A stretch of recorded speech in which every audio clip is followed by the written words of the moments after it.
Hello sa inyo mga halapips. Tignan nyo naman, umuulan. May bagyo ngayon. Medyo hindi nga lang ganun kalakas yung ulan, pero steady naman yung buhos ng ulan. Kaya ayun, malakas-lakas loob ko ngayon kasi may kaputi na ako. Ayun, oh. Wala lang, ride lang muna. Dito lang banda sa Las Piñas at saka Parañaque. Sakto, tanghali na. So ayan, di pa ako nakakapag-lunch. Yan, motor-motor lang. Tsaka tamang kwentuhan lang. Tara na.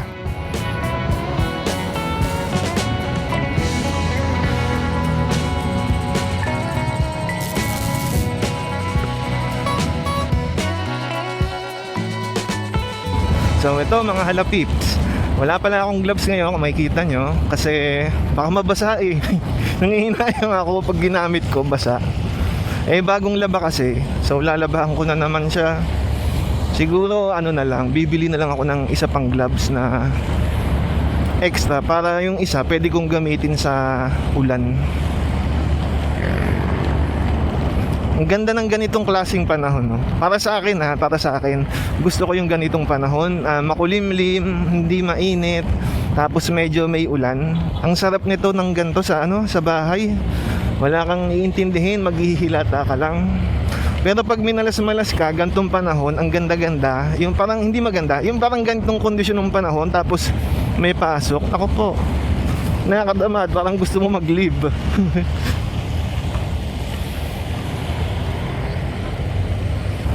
So yon mga halapips, kwento ko lang yung ride na nangyari. Diba nag-ride ako papunta ng paigot ng Laguna Lake. Pero dumaan ako ng Marilake, tapos Infanta, tapos General Nakar. So hindi siya talaga yung typical na Laguna Lake Loop, kasi may extended tayo na route na pinuntahan. So ang unang destination ko is yung Pililya Wind Farm. So yun, kung napanood nyo naman, nagkaligaw-ligaw dahil sa Google Map nga. Hindi ko alam kung dahil walang signal kaya hindi siya nagsasalita, or ganun lang talaga siya, hindi siya nagpapa-U-turn.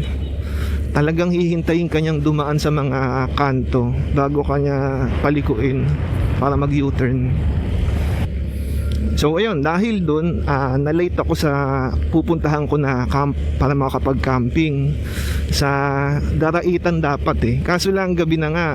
Actually tinry ko na pumunta dun, kaso lang ang dilim talaga.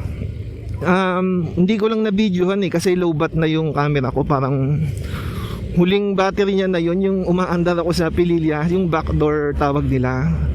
Hanggang doon na lang talaga yung battery noon. Parang inubos ko na lang, okay, maubos na. So yun, medyo nakakatakot lang yung daanan papunta sa Daraitan, kasi ang dilim talaga, walang kuryente, talagang wala kang makikita. Yung ilaw mo lang is yung headlight. Tapos rough road siya. Tapos nagugulat ako kasi di ba madilim nga, makikita mo sa headlight may matatapatan siyang mga tao na naglalakad. So yun, parang nakakatakot. Parang hindi ko alam, mamaya aswang yun, hindi ko alam. Kakapanood ko kasi ng mga Shake, Rattle and Roll. Pero yun lang, nakakatakot siya. So after nung mga 3 kilometers yata na rough road, yun, bumalik na lang ako. May tinanungan kasi ako doon na parang mag-ama sila, nag-iigib ng tubig. Tinanong ko kung gaano pa po kalayo sa papunta ng Daraitan. Sabi niya medyo malayo-layo pa daw, tapos may dadaanan pa ako na 3 sapa. Nung sinabi niya may 3 sapang dadaanan, wala na, kinabahan na ako. Kaya yun, nag-U-turn na talaga ako. Ang ginawa ko is naghanap na lang ako banda doon sa may Marilake na campsite. Yun, yung napuntahan ko, yung Camp Mayagay. Yun, yung camping doon, solo ko yun, mag-isa lang ako doon. Kaso lang, yun nga, palpak din, hindi ko na-videohan. Well, na-videohan ko, kaso lang ang palpak. So yun, doon ako nag-camp. Pangit lang yung video ko, yung quality. Kaya hindi ko na in-upload. Pero yun lang, okay naman. Kaso lang hindi ko na talaga in-upload. Maliban sa pangit yung video quality, halos ang tagal ko, halos katawa-tawa na lang ako doon. Kasi yung pag-set up ko ng tent, inabot ako ng halos 1 oras. Yung tent na yun na kayang gawin ng 5 to 10 minutes, halos 1 oras. Kasi Wala, first time. Tinry ko na nga yun sa bahay na gawin. Binuo ko yun. Mabilis lang naman. Kaso pagdating ko dun sa camp, wala, may mga tali-tali. Tapos yun, nagkabuhol-buhol. Ang tagal kong inantay yun. Inantay yung basta antay. So yun, dun ako tumagal. Tapos palpak din yung pagluluto ko. Kasi hindi ako nakabili ng pagkain. Dapat bibili ako ng karne. Hindi ako nakabili. So ang nakain ko is noodles lang. Hindi yung instant noodles ha. Ano siya, yung noodles na ginagamit sa bahay. Ano ba to? So yun, noodles lang yung daladala ko. So walang laman yun. Yun lang yung kinain ko kasi wala akong mabili. Kasi nga gabi na. Wala akong makitang mini grocery or convenience store. So yun lang yung nakain ko. Yun, okay naman. Yun yung first camping ko kasi. Puro kapalpakan nga lang. Pero at least nag-gain naman tayo ng konting experience. So ayun yung first camping ko. Puro kapalpakan lang talaga nangyari. Pero yun, may natutunan naman ako. Kaya yung next camping ko, di ba, yung nasa general na car kinabukasan, nag-improve naman yung camping ko. Pero ang dami kasing wala dun. Ano ba to? Pangit. Pero ang dami kasing wala dun sa camping materials ko eh. Tulad ng mga ilaw. Bumili ako ng mga maliliit na ilaw pang camping sa online. Kaso hindi dumating sa araw ng alis ko. Hindi umabot. Kaya ang ginawa ko, bumili ako sa tabi-tabi yung mga yung parang unitop, hindi ko alam kung ano tawag sa ganun. Yon, bumili ako ng mga ganun na lang doon. Medyo malalaki yung nabili ko, medyo mas mahal, napamahal pa nga yata ako. Tapos yung tuwalya na in-order ko hindi rin dumating, kaya ang bit-bit ko yung full size na tuwalyang pambahay. Kaya ang laki ng espasyo sa bag. Yung ano ba to? Yung sangkalan na umorder ako noon ng maliit na sangkalan na manipis. Wala, hindi dumating. Bit-bit ko kahoy na sangkalan. Ang bigat-bigat pa naman dun. Tapos yung ayun nga, ibang ilaw na ginamit ko is yung fairy lights. Ginagamit ko yun para sa Christmas tree okay lang. Binitbit ko na lang din. Nagamit naman. Nakapagpadagdag siya ng kaunting kaartehan sa camp. Tapos sa general na car pala, yun nga, yung nakita nyo, yung tungkol sa puset. Napakamura talaga. Pati yung isda, yung tilapia, namurahan talaga ako. Kaya nagulat ako. Nag-iisip ako, tinatanong ko, magkano po dito? 220. Tapos nakapost lang ako doon. Parang nag-iisip ako, ano ba to? 20 kilo or kalahati or isang guhit? Kasi di ba minsan sa palengke, aminin nyo yan, nakikita nyo, nakalagay kunyari 75 pesos. Tapos pagkalapit mo, 1/2, yun pala yun. Parang, alam mo yun, parang may pabudol style. At saka hindi nga pala ako nakabili ng pasalubong doon sa general na car. Ang bala ko sana bumili ng chicharon doon, yung chicharon kibit ang tawag yata nila. Sa dami ng mga nagsulputan ng mga fast food dito sa ating bansa, ko sa amin. ito ang isa sa paborito ko, ang Tropical Hut. Kasya naman yata dito.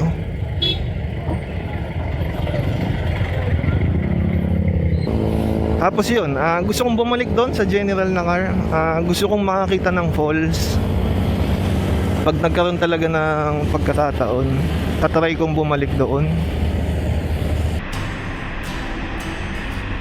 Sa dami ng mga nagsulputang fast food dito sa ating bansa, ito pa rin ang isa sa aking mga paborito, ang Tropical Hut.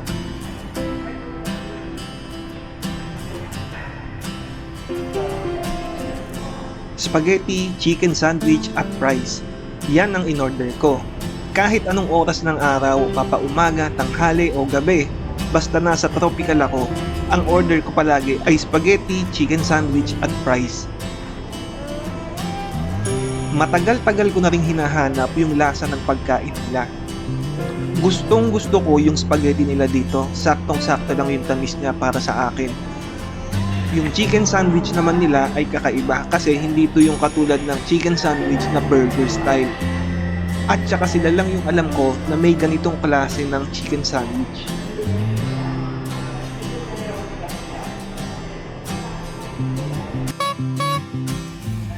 Kasya ba? Malalim ba to? Malalim? Ha? Sige. Sensya na. Okay lang. Sige, sige. Okay, so mabalik tayo sa kinikwento ko. Doon sa Real Quezon, yung kinainan kong karinderya, parang nawiwirdan lang ako kasi yung nagsaserve ng pagkain, nilagay yung pagkain ko sa lamesa na meron ng mga nakaupo. Tapos yung pagdating ko doon, nakita ko yung mga tao nag-usugan sila para makaupo ako ng maayos. Parang ano lang, ang weird lang, kakaiba. Okay naman, wala namang masama kung mag-share ng kainan. Wala lang, kasi di ba sa Maynila, pagkakain ka, doon ka sa lamesa na walang nakaupo para yun lang, solo. Wala, siguro ganun lang sa probinsya, wala namang masama. Ang medyo ano lang talaga yung nakita ko yung bata, may mag-ina kasi dun sa harap ko. So yung bata, nakita ko nuluwa yung pagkain dun sa lamesa. Parang pag ganun kasi naduduwal ako, pero okay lang, tiniis ko. Hindi naman sa maarte, pero naduduwal ako sa mga ganun. Pag may makita ako sa daanan na dura, yan, lalo plebe, may naman ako. Naiisip ko pa lang, yan na, naduduwal na ako. Change topic na nga. So yun, so lahat ng pinalano kong puntahan mula unang araw hanggang sa ikatlong araw, iilan lang yung mga natupad. Kasi ang natupad lang dun is yung Sikatan Cafe, tapos yung Pililya Wind Farm, tsaka yung yun, Marilake, kasama yun sa listahan ko, natupad naman siya. Pero the rest, wala, hindi natupad. Kumbaga naging kung ano na lang yung dumating, yun na lang, parang ganun yung style. Pero okay lang, overall naging masaya. Maraming unexpected syempre na nangyari. Pero nairaos naman. Yun, nakakatuwa yung experience. Kasi first time ko mag-ride ng ilang araw. Tapos mag-isa lang ako, 3 araw yata. 3 araw ako. Dapat 4 na araw yun. Hindi natuloy yung pang-4 na camping ko. Doon yun dapat sa Caliraya. Yun nga, nag-decide ako na hindi na lang ituloy kasi masyadong maaga. Parang tanghali pa lang nandun na ako sa Caliraya. Tapos hindi pa kompleto yung gamit ko. Mahihirapan ako pag nag-set up ako doon ng maaga. Kaya yun, diniretso ko na lang pa uwi. Asa tong entrance nito? Mag-grocery lang ako sandali. Ayun. Ngayon lang ako makakapunta rin dito.